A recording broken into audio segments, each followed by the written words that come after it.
Is there like a timeline where you have to kind of release a song? I feel like Christmas is the worst time to release. Because there's no, unless you're Mariah Carey. Yeah. Or you're doing something holiday related. Right. I mean, I'm not personally interested in that. No, there's no like ideal time. I just think you have to make it make sense for yourself.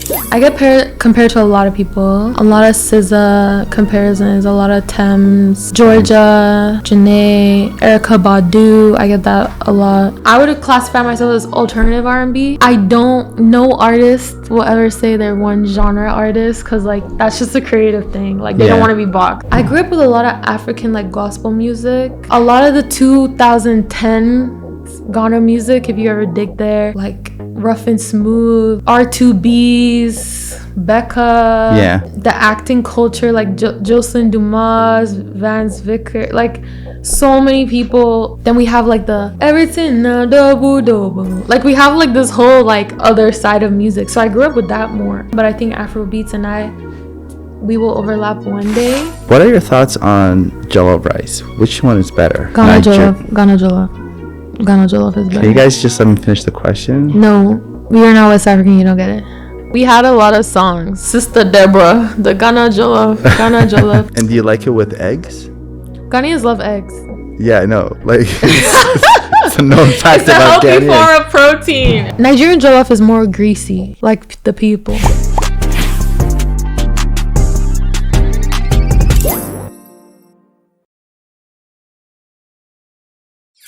Hi guys, welcome. This is Jollof and Journeys. I'm Black Montana, and today we're interviewing Maia. She's an artist and an equity, diversity, and inclusion educator. Hi. So tell me a little bit more about yourself. What do you want to know? You are an artist, and what inspired you to start your journey? I think like when I was a kid, actually in Ghana, I grew up listening to a lot of music. I had a young mom who was very much like, my earliest memories were like her doing the ironing and like listening to like MTV Bass and like BET and networks like that. And I would see like these beautiful women on the screen. And actually I wanted to be a model at first. That was actually my initial dream. I was like 4 maybe. And she was very much into like Tyra Banks and like very girly like interests. And she was in her early 20s when she had me, so I just kind of like absorbed that. And then once I understood basically what I fell in love with was like video vixens actually, then I thought that was modeling. But then I came across music videos of artists performing their songs, right? Yeah. And I realized that they were singing, and I was like, no, that's like the actual root of it. So I just taught myself how to sing. And when I was 9, like I just started out with opera, musical theater, choir, like very involved, and then started writing in high school. So that's kind of like what made me become an artist, I feel like. How do you get the confidence to kind of like stand in front of the crowd and sing or performing? Is actually, how did you start? That's a good question. My school, I went to a private school that was very intense on like extracurriculars and like preparing you for exams and stuff like that. It was very academic driven, but they had a very creative popular creative program where you could perform at like a national level, like in the country that I lived in. Was that Ghana? Yeah, Ghana. Okay. Yeah. So I was there, and I was like in 4th grade, like that's and I was singing opera, and I performed at this thing called like a speech and prize giving day, which was, they would give all these elementary kid like awards and stuff, and we're like 10 years old, 9 years old. Yeah. I don't know why they did that, but so you discovered your talent at a very young age, and you just started chasing it. Yeah, so just from there, I performed. The head of school heard me perform, and she was like, she's too good to do it with like the younger kids. So they put me with like the high school kids. Oh, wow. And then that's how I got the confidence to answer your question, because I feel like I was just like recognized for it, and then like they just pushed me to do it. And ever since then, how far do you think you've come so far? I've come as far as I can get so far. I think that's a reality. But also like there's so much untapped things that I think I've just had a very organic journey, and I've been very consistent as an individual, like since very, very young. I just had this I I was the same person my whole life. And I think that's just what's different about my journey. There wasn't like, I mean, there was a coming of age, but I've been the same person my whole life. Like, I've really been interested in the same things. And because I moved around so much and, you know, living in a place like Vancouver, like, everywhere I was, you kind of had to adapt and demonstrate yourself. Yeah. And so I've always just expressed myself with the same passions. And I think it's just, for me, I think so. When I think about how far I've come, I feel like it's just become so individualistic and like my own at this point. But yeah, I don't really regret it because I just love the art that I put out. I see that you've traveled to so many different countries, Vietnam, Bangladesh, and like the UK? And Ghana. And Ghana. Yeah, and Canada. So like, what's the connection between them? Or just my parents. Their parents. My parents. Was he like a diplomat or something? Yeah, actually. Oh. Yeah. So yeah, you're politically exposed as well too. Culturally more so. And how do you find singing in all these different countries? Yeah, like when I was in high school, I was singing for like the Vietnamese government. Oh, wow. Like doing random performances. So I wasn't always doing something cool, you know what I mean? Like I was just really involved and I would do anything. Like I would be in a choir, church choir. Everyone's like 6 years old and there's just like me like 15, 16. Like I just did anything, any opportunity I could to do music. Yeah. So I was constantly performing, like constantly. Do you feel that kind of clashed a little bit with your father's role? Just based on like... No, they loved it. They loved it? No, I sing at galas. They publicize it. When you have a kid with a talent, they kind of rocked with it. I have a lot of... My family is definitely full of overachievers. Like all Ivy League educated, all like very like legitimate people. Yeah. So, which is a blessing. Yeah. So I definitely still got pressure to do... Other things. No, like to maintain my education. Got it. And like to make sure that I'm involving myself in an array of things. Yeah. But I was always encouraged to do what I wanted to do. Yeah, and I was very clear on that. What inspired you to study political science? And sociology. Yeah. I was a double major. I actually just wanted to, those were the two classes that I wasn't bored of. Like I wouldn't fall asleep. Yeah. That was it. Did you have like a major in music or any other? So I did a program called IB, which if you hear about it, it's just a rigorous, it's like an A-levels or like a SAT, like it's just another version of that, but very intense. Yeah. So I studied like IB music, which is very difficult because it's classical. Yeah. So you have to read like sheet music, it's ear training. So I have that kind of background. Yeah. Sorry. I have that kind of background.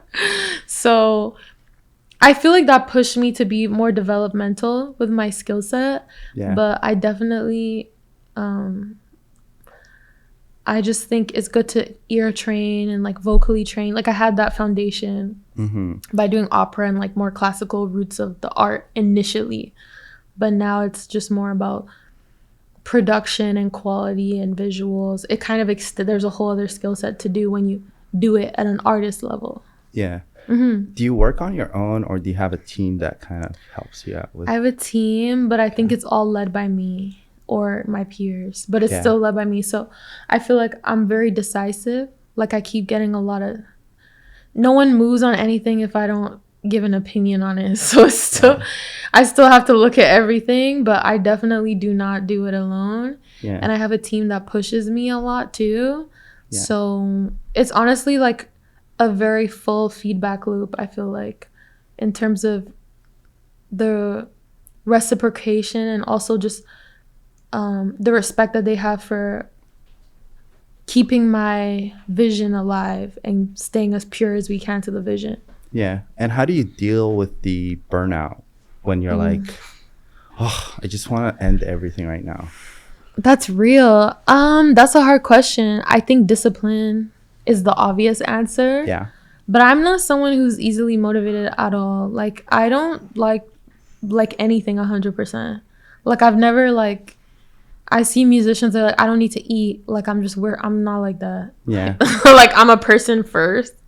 So I think I just got really stingy prioritizing my own pleasure, to be honest. I think, or at least the last 2 years. Yeah. And the last year or two has been the most output I've had with my music.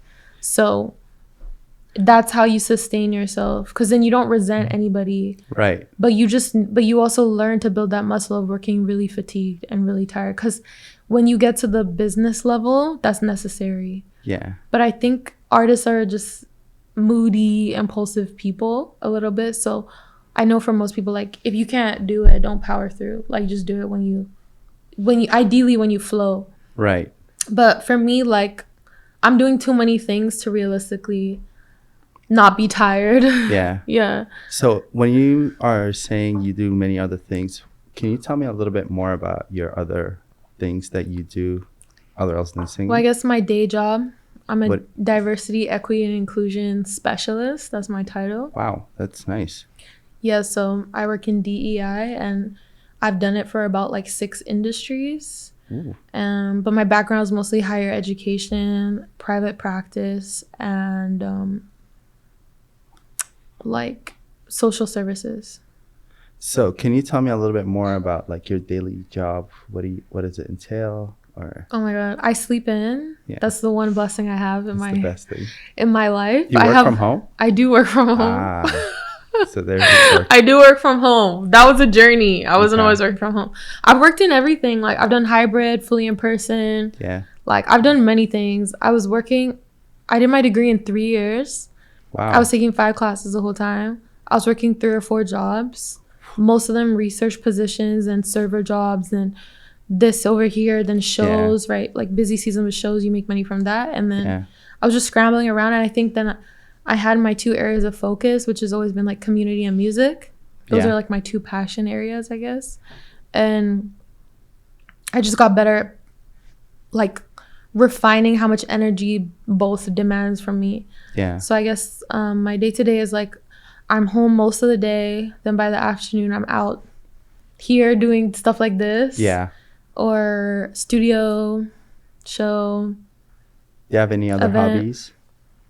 Honestly, no, not really. Any boxing classes you take or something? I did do boxing last year. You seem like a boxer. I'm not a boxer. I have no muscle.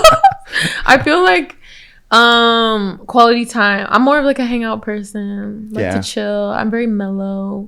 Patios. Restaurants. I love food. Food is like my friend. Food is my friend. Do you like, what's your favorite type of food? I have 5 top cuisines. Okay. Not dishes, but cuisines.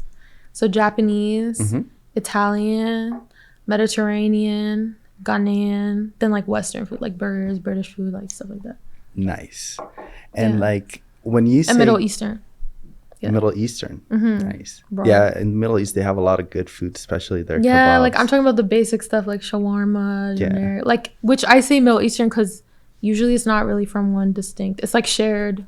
Yeah. But I really like Lebanese food too. Yeah. Yeah, they have a lot of good food. Yeah. Do you live in Vancouver with your family, or you just riding this journey all by yourself? I moved here alone. Wow. Yeah. That takes a lot. I guess. I've heard that the older I've gotten, to be honest. Because Vancouver is such an expensive city where it's kind of hard to navigate it on your own. Yeah. Especially if you're juggling so many things at the same time. Yeah. Like your music, your school, EDI, and all that stuff. So, like, how do you feel? Okay.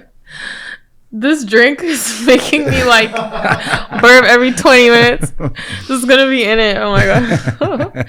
So how do you kind of find your way or find living in Vancouver as a musician? Vancouver's music scene is this big. It's so tiny. You know something? I'm gonna give I've been around the music scene, I think, for a little bit now. Yeah. So I feel like once you get to meet a certain level of people, there's enough people to meet. So you're not necessarily like who's who. You kind of know who's in it, who takes it seriously. I think we need to be more competitive a little bit. Like, there's not as much output. There's not pressure. We're not in a dynamic music hub. Right. No matter what you say about Vancouver, it's not a dynamic music hub. And And I've heard some people say, you know, be the big fish in the little pond. Yeah. But you're only going to go as big as the pond is, right? So I think what we're missing is the infrastructure to actually take it there. Vancouver has endless talent, though. Finding genuine people, I think, is hard for everyone. And I just got really lucky to figure that out when I did. But also, like, I feel like there's a type of respect you have to demand when you're an artist and people take you seriously, and how people address you, how they move towards you. And I learned all of that through understanding like artist development and the business, and also just experience, like just time will indicate that to you. So I think being a musician here is where I developed my sound, and I have respect for Vancouver for being the place that I've established who I am as an artist, because I feel very in sync with that. But is this the healthiest place for me to take it? Not necessarily. And I think that's the truth you have to say about Vancouver. But there's great talent here, great people.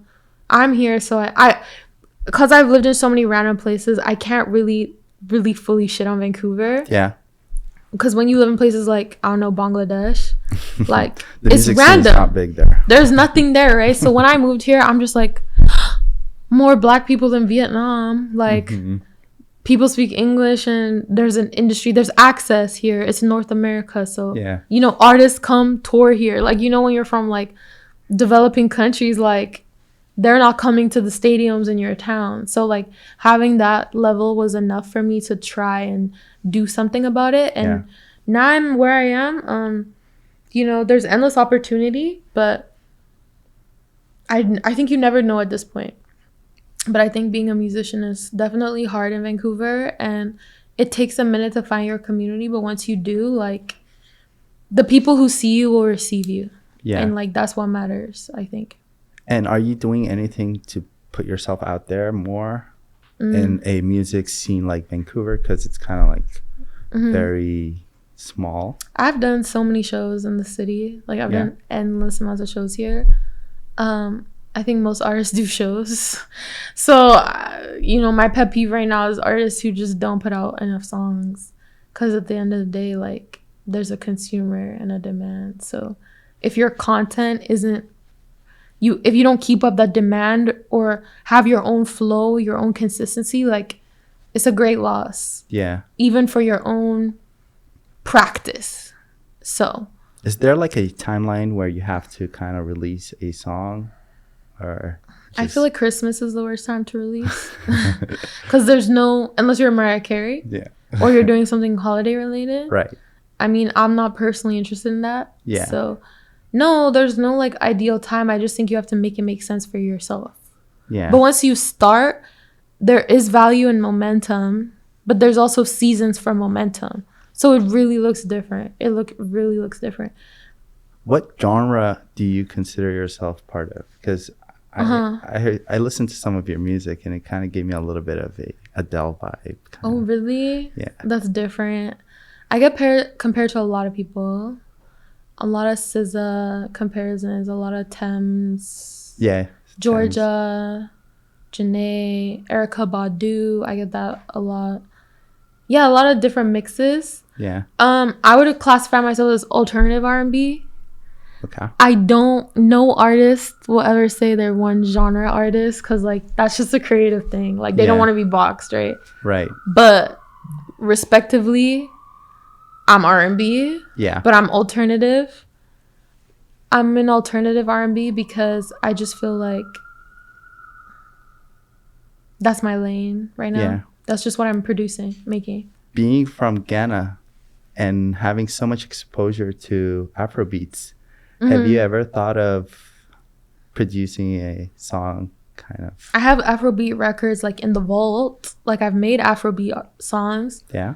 Do I feel the need to make that? Not necessarily. Like I lived in Ghana. I didn't grow up like, I have a different relationship to the culture because I've lived there. And I feel like I wouldn't claim being Ghanaian if I didn't live there. There's a lot of people who are their parents from there, but they never lived. Let's say if I stayed in England my whole life and I never lived where I live, like I would be like my mom's Ghanaian. I wouldn't like be like, I'm Ghanaian. You know what I mean? Because I feel like there's a difference. And so with me, like I relate to like the kids who were born here, first generation, Right. who their parents were really about Yeah. it, but they never got to go there directly except visit. And I know what it's like to live in Africa and come here and like see the jarring difference in culture. Yeah. I relate to both. So a lot of my people are a good mix of both. But I feel like Afrobeats didn't really push that because I wasn't consuming only Afrobeats. I feel like that's just like because it's hit that mainstream, right? Yeah. But like I grew up with a lot of African like gospel music, like a lot of African gospel music. There's like a deep, rich voice, Yeah. and a lot of the 2010 Ghana music, if you ever dig there, like rough and smooth, like R2B's, Becca, Yeah. the acting culture, like Jocelyn Dumas, Vance Vicker, like so many people Yeah. that I can't remember the names of, to be honest, but I know what they look like. Then we have like the everything now double. Like we have like this whole like other side of music. So I grew up with that more. Yeah. So vocally it translated to me. But when you asked me about my time in Ghana and doing Afrobeats, I was singing. I was like Cosette in Les Mis. Like we were doing a Les Miserables like production. Like they were not tapped in to only their sound too. Yeah. So no, I don't feel pressure to do any of that because the backgrounds that I came from. It's funny, like my friend and I just had a conversation before because they were singing like an East African song. I sang that song in Vietnam as like a choir song. Like it was just a piece you learn. So it's like, I don't really have that claim, but I think Afrobeats and we will overlap one day. But you know, there's elements. There's elements Right. of Afrobeats in my songs. I think so, but it's not obvious. Yeah. Mm-hmm. This is one of the most nerve-wracking questions I get asked. But Yeah. like, what projects are you working on right now, or Oh. are you working on any? I just put out one called See You Soon, Okay. my baby. My first EP. So I'm still there. There's a lot of firsts that I'm still having, Yeah. which is crazy to me. And then next year there's projects for sure. All I can say is projects and singles are coming. But yeah, I'm finishing, starting, finishing, starting. Did you feel like you started to ramp up your music career once COVID hit, or? It was interesting. I think by 2019, I knew I didn't want to do anything else with my life. Okay. Because I did my first year at school and I was like, after my first year of university, I was just kind of like, this is my window of time to make the connections. Yeah. So how do I get there? And that's what pushed me. And then I think by COVID, it actually gave me clarity on like who I was working with at the time. Yeah. And like how I wanted to pivot and stuff. But to be honest, COVID didn't really slow down anything in terms of like meeting new people and like making those connections. Because virtually like IG, like all those places, people were they were on it more than they were before. Yeah. Right? What in your music? What message are you trying to portray? Or This is my favorite question so far. I think my message I'm trying to portray is human experience. I think like, especially with DEI, like people have asked me like, why don't you mix the two? But they're super distinct because if I talk about my feelings of grief, if I talk about my feelings of sadness, a lot of my music is like sexy and sultry, but it's super sad and super emotional. So I like playing with the delivery of a frequency. yeah. Because a lot of sad things to me are beautiful. A lot of mundane things to me are beautiful. And I think moving around so much, like that's what I paid attention to. Like when I was a child growing up in all these different cultures and places, like you're still dealing with like, does that person like me? Like, am I doing well in this group? Like the pressure, like everything is that is like international. Like that experience like translates everything. Yeah. So those core feelings, like I just would rather focus on that. And production wise, like we're just taking it so alternative and modern and fresh. And so my message with music really just is about the human experience. I just I want to master like writing about emotions that haven't been realistically discussed. I think that's what I'm passionate about. with my art. Can you But give I'm an g- example of that? Yeah, like I have a song called, let's say, like Time Will Tell. Okay. And the lyrics are like, I didn't know if you'd ever come to this when you're sober. Try to keep up with myself, I'm running under. Without you in my ensemble. Without you, I fall out over and over again. So the first line is pretty much like, didn't know if you'd ever come to this when you're sober. So I'm admitting like, that could be anything, and that's heavy. Yeah. Like, you don't know what I'm talking about. Maybe, who knows? You know what I mean? And then... Could be a girl. Could be a guy. Yeah, it could be someone who smokes a lot. Could be someone with a drinking problem. You don't know. Or Right. maybe like it was only someone I saw when I was lit outside. Yeah. Like in my party era or something. Yeah. You know what I mean? Like it could just be anything. But there's so much weight behind those words. So I think that's the first example I can think of. But that song, like if you listen, it has like the crazy guitar sound and it's simple and stripped down. So that's more of a demonstration of the alternative side. Because I kind of want to be a little off-putting, but that's why visually it's so appealing. Right. Because I'm trying to bring you in and do my job well. By saying the party era, doesn't that never end for musicians? Or Not for me. I think I've had my time being outside. yeah. I'm very intentional about when I would come outside. My time is valuable to me. What about if you're performing in a party or That's different. I'm working. you're working? Yeah, I'm working. You consider that work? I consider it work. Nice. And what advice would you give young colored women who are also trying to navigate this What is this? challenging What world? is this? Like being a musician, being an educator, like co-founding a Black student union. Right. Like, how do you cope with everything, especially like in a place like Vancouver? Right. The one pro of Vancouver, right, is there's not a dominant society. Right. So that's why I always say, respectfully, weird people get away with a lot out here. Mm-hmm. Because, like, if we were in, let's say, Brooklyn, some of y'all wouldn't fly off. Because there's a standard Right. for culture, sound, dynamics, social dynamics, everything, right?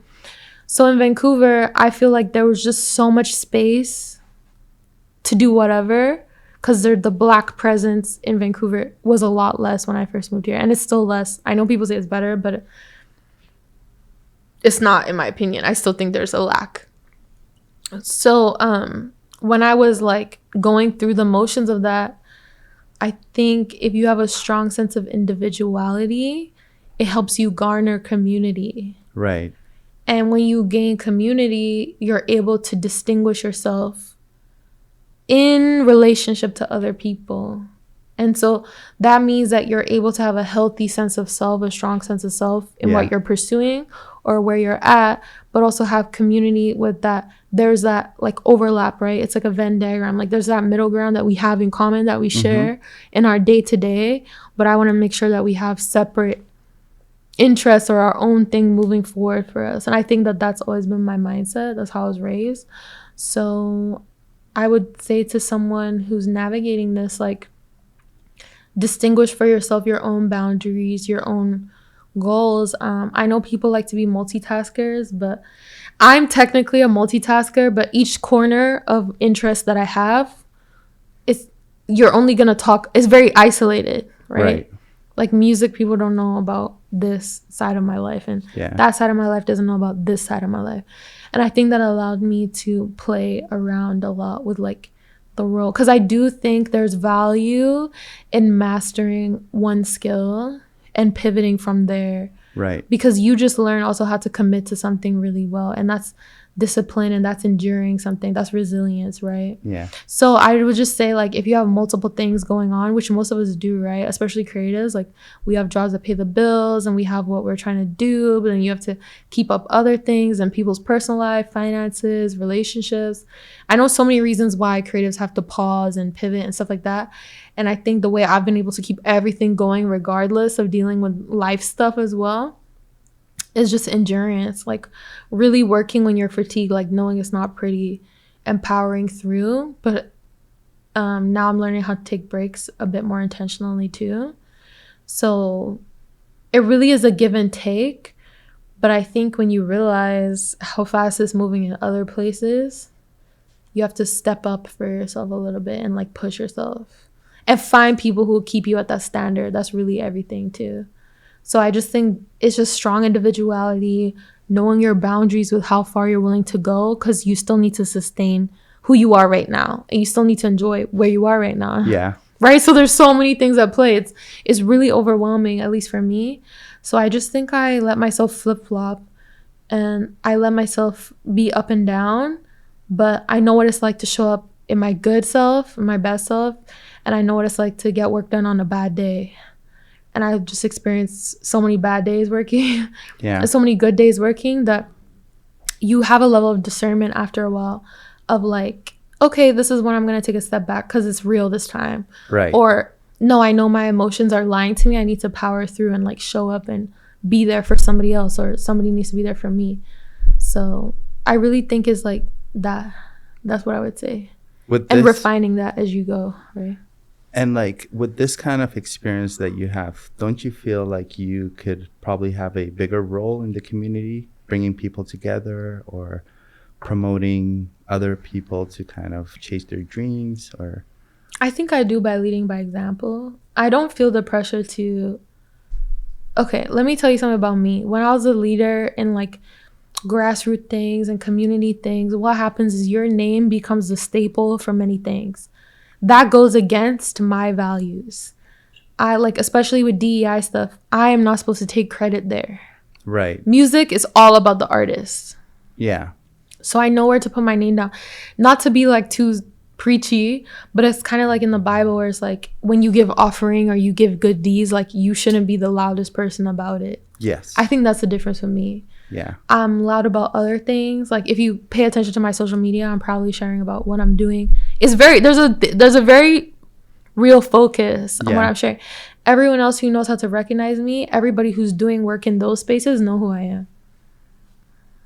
Yeah, I watched some of your videos and you talk about lighting and nice plants and having a positive vibe around you and stuff. So yeah. You could probably pass it down to others. I could pass it down to others, but I'm not in a place where I can lift others up as much as I want. Yeah. So I need like-minded people who are willing to give as much sacrifice as I'm giving, and vice versa, to keep each other accountable, to move that forward. And I think there's a season for everything. And when I was in school, I really dived into that part of my life. But realistically, if I want to do music as far as I had to do it, like I had to prioritize. Right. Mm-hmm. But I'm still engaging with that, right, in my day work and in my professional corners. But I don't need to be... You don't need proof of every effort that you're doing. Like, because I have a resume. People know where to find me. You know where to find my songs. You know what I look like. You know, like, I think I've learned to sit in my light and know that it will speak for itself. Right. So you're a passionate EDI educator. Yeah. What's the most rewarding thing about this field?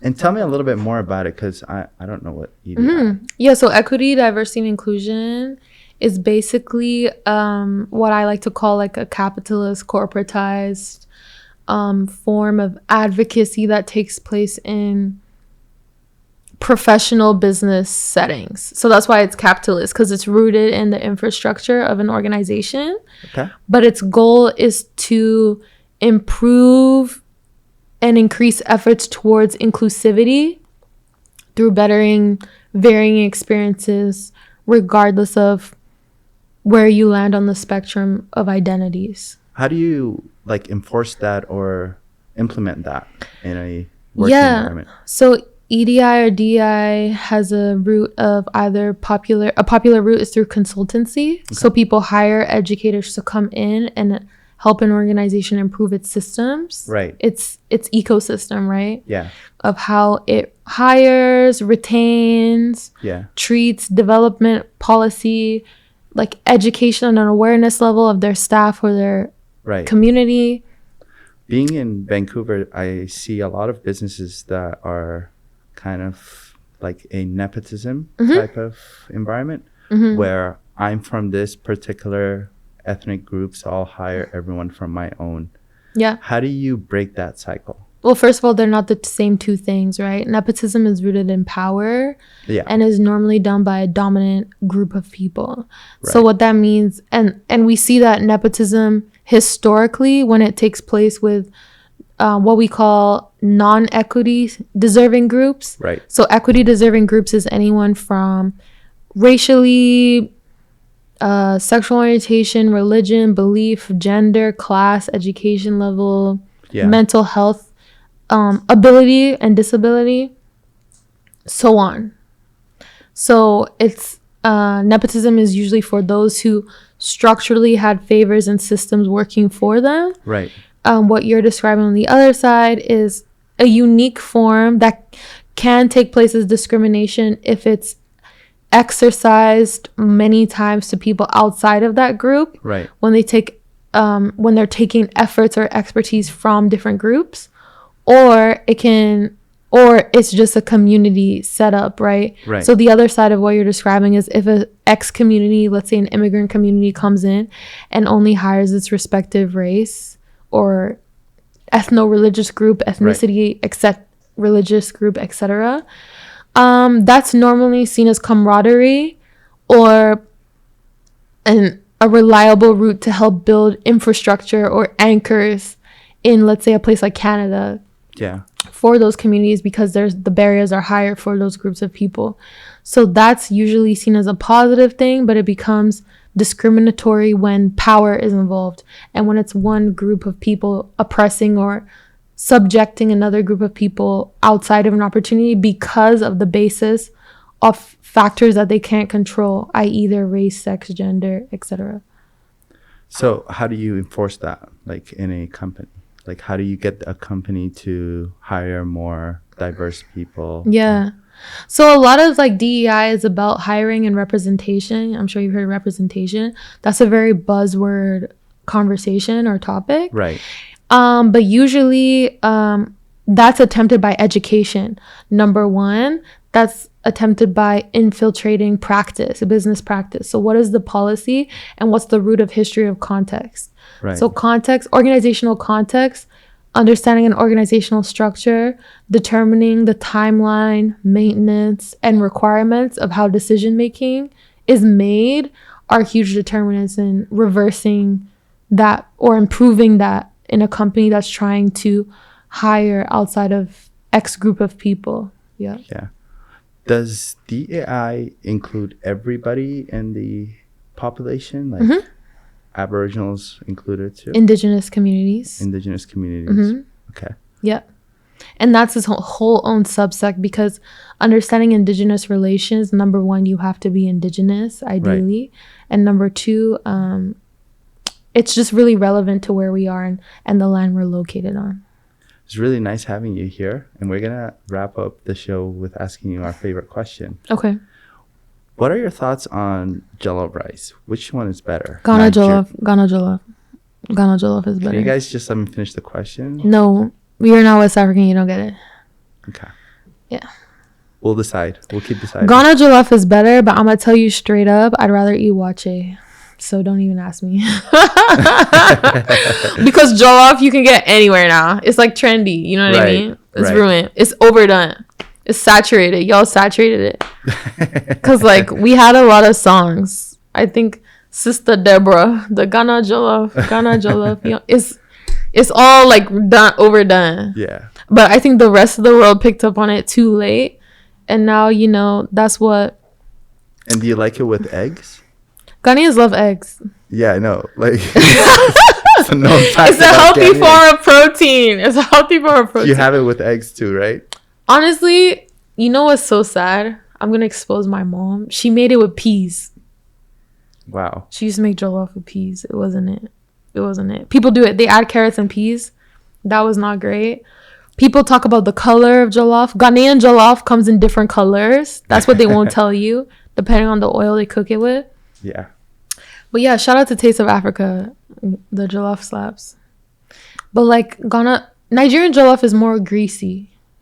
Like the people. Okay, we're not gonna like talk about Nigerian jollof. You like Ghanaian, and we'll end it over there. I like Ghanaian jollof. I'm equitable with everything except the salt. But that's just me giving into the banter. It's just banter. But yeah, Ghana Jollof because I'm Ghanaian and I'm biased. Mm-hmm. So it's Ghana Jollof, and this is the wrap. Bye. Bye.